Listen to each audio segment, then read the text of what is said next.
राजगढ़ एक घने जंगल के किनारे बसा गांव कई रहस्यों को अपने भीतर समेटे हुए था। गांव में एक प्राचीन मंदिर था जिसे नाग देवता को समर्पित माना जाता था। कहते हैं कि इस मंदिर में नाग देवता की एक दिव्य मणि छुपी हुई थी।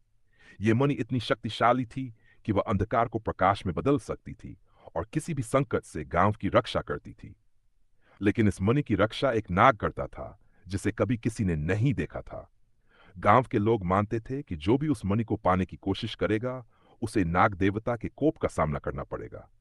इसलिए लोग मंदिर के पास जाने से डरते थे। परंतु इसी गांव में एक युवती थी, निधि, जो मंदिर के पास अक्सर जाया करती थी। निधि गांव की सबसे सुंदर और साहसी लड़की थी। उसकी आंखों में चमक और दिल में जिज्ञासा थी। उसे उस मंदिर और उसके रहस्यों में खास रुचि थी।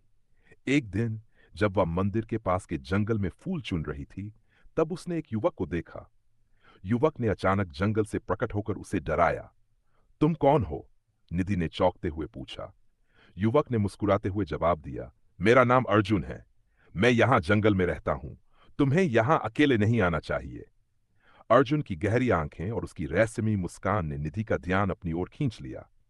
वह रोज वहां जाने लगी और अर्जुन से बातें करने लगी। दोनों के बीच धीरे धीरे एक गहरी दोस्ती और फिर प्रेम पनपने लगा। हालांकि अर्जुन का व्यवहार निधि को अक्सर अजीब लगता। वह कभी कभी अचानक कहीं गायब हो जाता और कई दिनों तक वापस नहीं आता।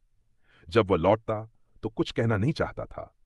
एक दिन निधि ने अर्जुन से सीधे पूछ लिया, तुम कौन हो अर्जुन, और हर बार अचानक गायब क्यों हो जाते हो?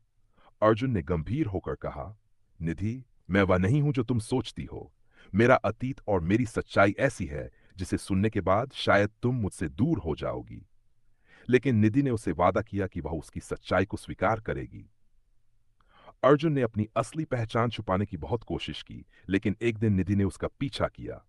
वह देखना चाहती थी कि अर्जुन आखिर कहां गायब हो जाता है। जंगल के बीच एक गुफा में अर्जुन गया। निधि ने देखा कि अर्जुन ने मंत्र पढ़ा और अचानक वह एक विशाल नाग में बदल गया। उसका शरीर चमकदार था और उसकी आंखें दहकते अंगारों की तरह लाल हो गई। ये देखकर निधि स्तब्ध रह गई। अर्जुन ने उसे देख लिया और वापस इंसान का रूप धारण कर लिया। उसने कहा, निधि, मैं एक नाग हूं। नाग देवता ने मुझे इस मंदिर और मणि की रक्षा के लिए भेजा है, लेकिन मैं इंसान का रूप लेकर तुमसे प्रेम कर बैठा। यह प्रेम असंभव है। निधि ने अर्जुन की ओर बढ़ते हुए कहा, प्रेम असंभव नहीं होता। मैं तुमसे तुम्हारे रूप, जाति या कर्तव्य के लिए नहीं, बल्कि तुम्हारे दिल के लिए प्रेम करती हूं। अर्जुन ने कहा, लेकिन मैं हमेशा नाग नहीं रह सकता। अगर मैं मणि त्याग दूं और अपनी शक्तियां खो दूं, तो मैं हमेशा के लिए इंसान बन सकता हूं।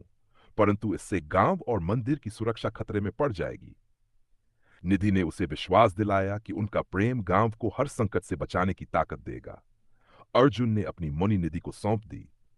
मणि के त्याग से अर्जुन ने अपनी सारी शक्तियां खो दी और एक साधारण इंसान बन गया। मणि को मंदिर में रख दिया गया, जहां उसकी शक्ति गांव की रक्षा करती रही। अर्जुन और निधि ने अपने प्रेम के बलिदान और विश्वास से एक नया जीवन शुरू किया। गांव के लोग अर्जुन और निधि की कहानी को जानकर उन्हें आदर की दृष्टि से देखने लगे। उनकी प्रेम कहानी ये संदेश देती है कि सच्चा प्रेम हर बाधा को पार कर सकता है, चाहे वह जाति, रूप या शक्ति का भेद ही क्यों न हो।